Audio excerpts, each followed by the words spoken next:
What Was Never Lost: Demystifying Plant Medicine, Part 4.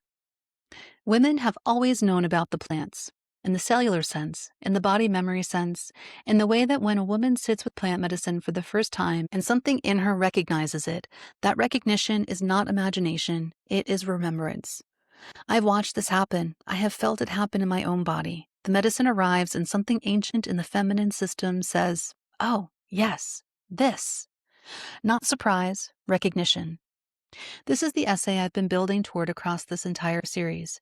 Parts 1 through 3 were personal, my own journeys, my own losses and commissions, and my own practice of holding space for others. This one is wider. This one is about why, in this particular moment in history, so many women are finding their way back to plant medicine, why the inquiries that come to me are overwhelmingly from women, why I believe this return is not a trend but a reclamation, and why Baba Yaga, the wild, fearsome, ungovernable grandmother of the forest, is the goddess who presides over all of it. What was trained out of us? Let me start with what was lost, or rather, what was taken. For centuries, the women who knew the plants were the most dangerous women in any community. They were the midwives, the herbalists, the healers, the ones who understood what grew in the dark places and what it could do. They knew how to ease labor and how to end it. They knew which roots brought down fever and which brought visions on. They moved between worlds, the visible and the invisible, the living and the dying, with a fluency that made them essential and, to certain kinds of power, threatening. So the knowledge was suppressed. The women who carried it were called witches, heretics, mad women. The connection between women and plant medicine was severed, not gradually but violently, over generations until what remained was a faint cultural memory. Fairy tales about old women in forests, warnings about women who knew too much. What was also severed in the same historical movement was women's trust in their own bodies. This is not incidental. It is the same wound. When you disconnect a woman from the plants that speak to her body's intelligence, you disconnect her from the intelligence itself. You teach her to distrust what she feels, to seek external authority for what she knows internally, to override the somatic signals that have always been her most reliable source of guidance. I've written about this in other contexts: the body's quiet no that arises before the mind has caught up, the contraction that signals misalignment, the cellular knowing that arrives without logic or explanation. This is not mysticism. This is the body's ancient intelligence operating exactly as it was designed to. And it is precisely this intelligence that plant medicine in the right container restores access to. Why women are coming back. The women who come to me are not, by and large, seeking psychedelic experiences. They're not chasing altered states for the pleasure of them. They're seeking something that feels more fundamental. They want to hear themselves again. Years, sometimes decades, of performing, adapting, caretaking, shrinking, overriding. Years of being rewarded for producing and punished for feeling. Years of talk therapy that gave them language for their experience without necessarily changing the experience itself. Years of functioning at a high level while something quiet and essential went unheard. They come to the medicine because somewhere in them, often before they can articulate why, they sense that it will help them hear that quiet thing again. And it does.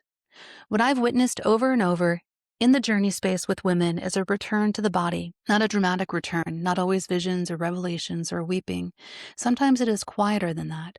A woman becomes aware for the first time in years of what her breath feels like. She notices a tension that she's been carrying so long she has stopped registering it as tension.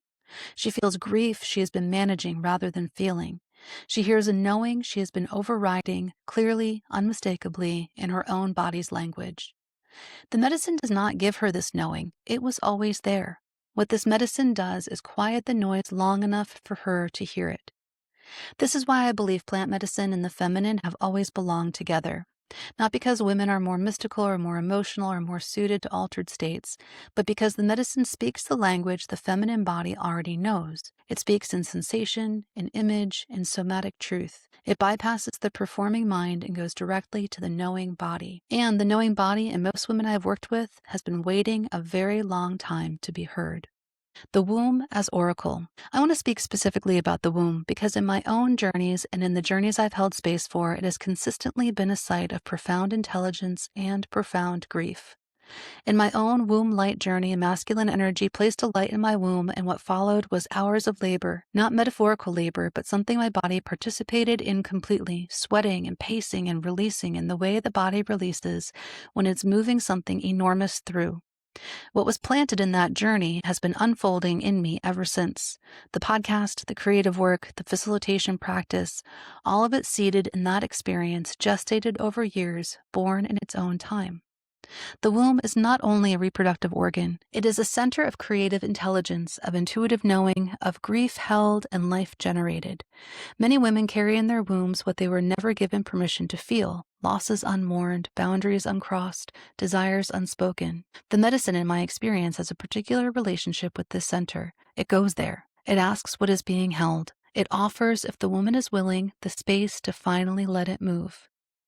I've sat with women in the journey space who have grieved miscarriages they were told to get over quickly. Women who have processed the loss of a creative self that was slowly extinguished by decades of practical demands.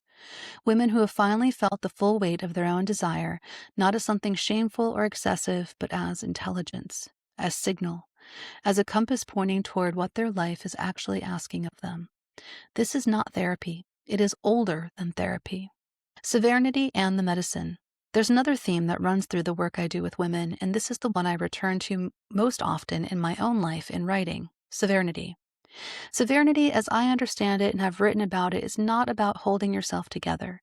It is about remaining the authority over your own inner life. It is the refusal to fracture your own identity in order to maintain someone else's comfort. It is the willingness to disappoint rather than abandon yourself. Plant medicine held in the right container is one of the most direct paths to severity I have encountered.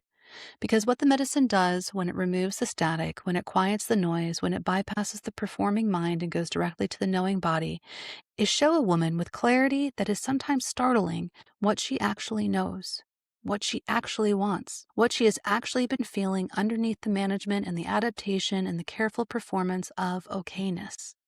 And once you've heard that, once you've felt your own truth in your own body with that kind of unmistakable clarity, it becomes difficult to unknow it. This is why women who do this work change, not because the medicine changed them, but because they finally heard themselves. And hearing yourself truly and completely is the beginning of severity.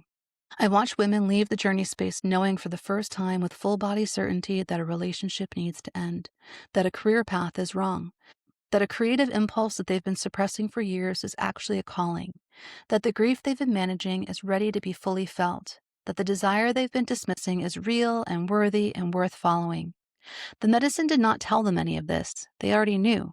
The medicine simply made the noise quiet enough that they could finally hear it. The gathering. Something is happening in the world right now that I find myself thinking about often. Women are gathering in circles in living rooms and forests in ceremony. In my own community here in the Blue Ridge Mountains, I've watched it happening: a holistic leadership meeting with 40 healers in one room, a women's circle that forms seemingly out of nowhere, strangers who feel like they have always known each other pulled together by something that doesn't have a name yet. Many of these women are finding their way to plant medicine. Not all of them. The gathering is larger than any single practice. But there's something about this moment, this convergence of women who are done performing and ready to feel, that plant medicine is particularly suited to meet. I think of it as a collective reclamation, not of something new, but of something that was always ours: knowledge, the body's intelligence, the trust in what we feel, the connection to the plants that have always known how to speak to us. We are not discovering something, we are remembering. What Baba Yaga knows. In Slavic folklore, Baba Yaga lives deep in the forest in a hut that stands on chicken legs. She is simultaneously fearsome and wise, monstrous and generous. She does not give her gifts easily. She tests you.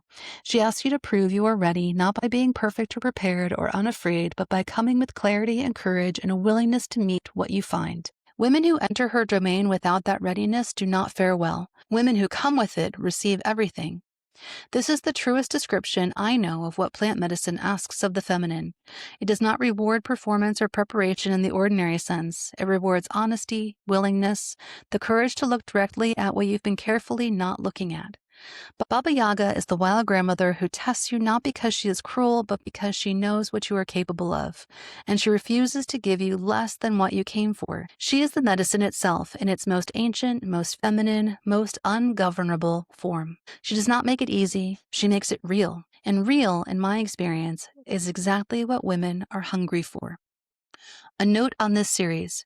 When I began writing these essays, I was hesitant. Plant medicine still carries stigma, and I'm careful about how I move in public spaces with it. But the questions keep coming, and something in me knew that silence was no longer the right response. What I've tried to do across these 4 essays is tell the truth about my own experiences, about the work I do, about what I believe this medicine offers, and to whom and under what conditions. Not to persuade anyone, not to recruit, but to demystify something that has been shrouded in either taboo or hype, and to offer instead something more useful. An honest account from someone who has sat with it, been changed by it, and built a practice around holding space for others who are ready to do the same. If any of this has landed for you, if something in your body has been saying yes while you've been reading or listening, I invite you to trust that signal. It knows what it's talking about. If you're feeling called to work with plant medicine and want experienced, intentional support in preparation, facilitation, or integration, I would love to connect. You can find me and learn more about working together at www.goddessintraining.online. If this landed somewhere real, subscribe, share, like. New essays and podcast episodes arrive in your inbox as they emerge, honest and in real time. Thank you for being here.